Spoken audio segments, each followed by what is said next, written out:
A la hora de elegir las imágenes con las que voy a trabajar o las que van a formar parte de una serie, porque siempre eso es una constante también en mi trabajo desde siempre, ¿no?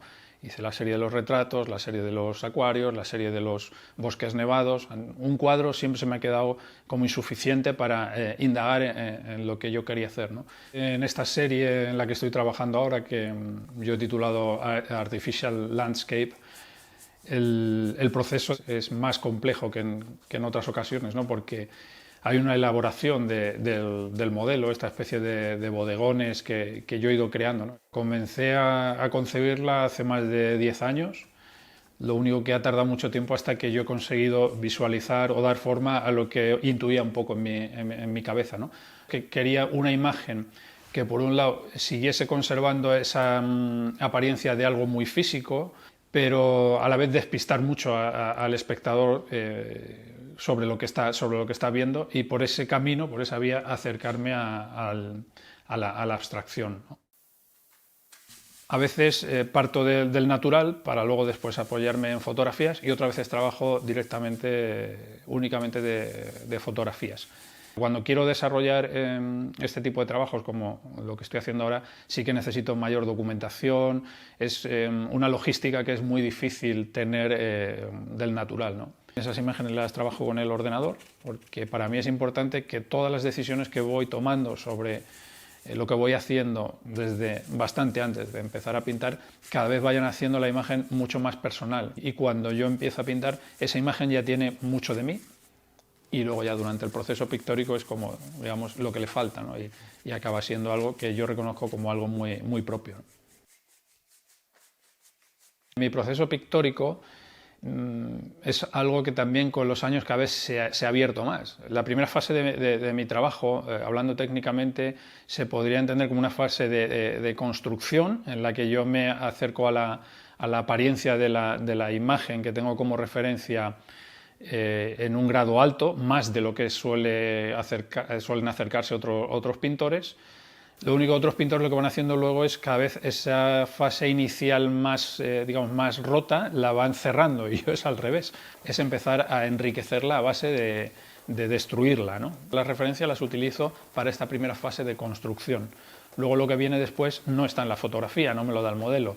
Entonces no quiero ahí que haya nada que me condicione, pero sí que necesito tener esa estructura inicial, que es como lo que podríamos entender los cimientos del cuadro, para que me admita todo lo que va a ocurrir después, ¿no? Lo que me ayuda es trabajar en varios cuadros, y suelo a veces hacer intervenciones de poco tiempo, pero cuando tengo una mirada muy fresca. En el caso de los materiales, también he ido durante tantos años haciendo una investigación bueno, pues que ha respondido a las necesidades de lo que estaba pintando, lo que trabajaba en ese momento. El óleo para mí es la técnica en la que, o el medio en el que me encuentro más cómodo, más a gusto, porque me permite mucho esta capacidad o esta posibilidad de experimentar con la multicapa. Todo lo que voy haciendo siempre está supeditado lo que va a ocurrir después. Trabajo mucho con transparencias, trabajo mucho con veladuras, utilizo el pincel seco, rasco, todo eso va dejando ver lo que he ido haciendo debajo. En el lienzo sí que he encontrado un soporte idóneo para trabajar al óleo.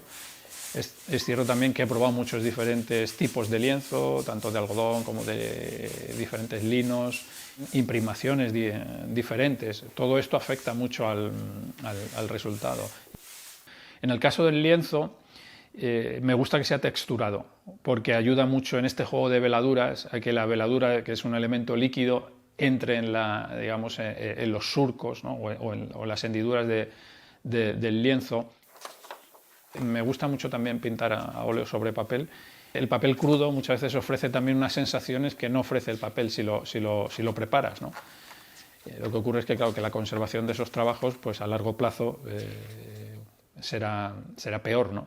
Eso no es algo tampoco que me preocupe mucho, ¿no? Porque es algo que suelo hacer cuando hago apuntes o algo muy directo. Pero sí, es que cada soporte te ofrece unas posibilidades que varían muchísimo. Sí que le doy mucha importancia a investigar los materiales. No me quedo con un material y ya no busco más, ¿no? Sí es algo importante.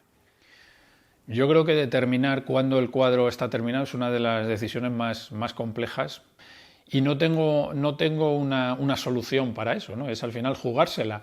Si pudiese sacar una conclusión sería que cuando se me plantea la duda entre seguir o parar, cuando he seguido muchas veces me he arrepentido y cuando he parado no me he arrepentido nunca. Entonces, cuando se me plantea esta duda siempre opto por parar.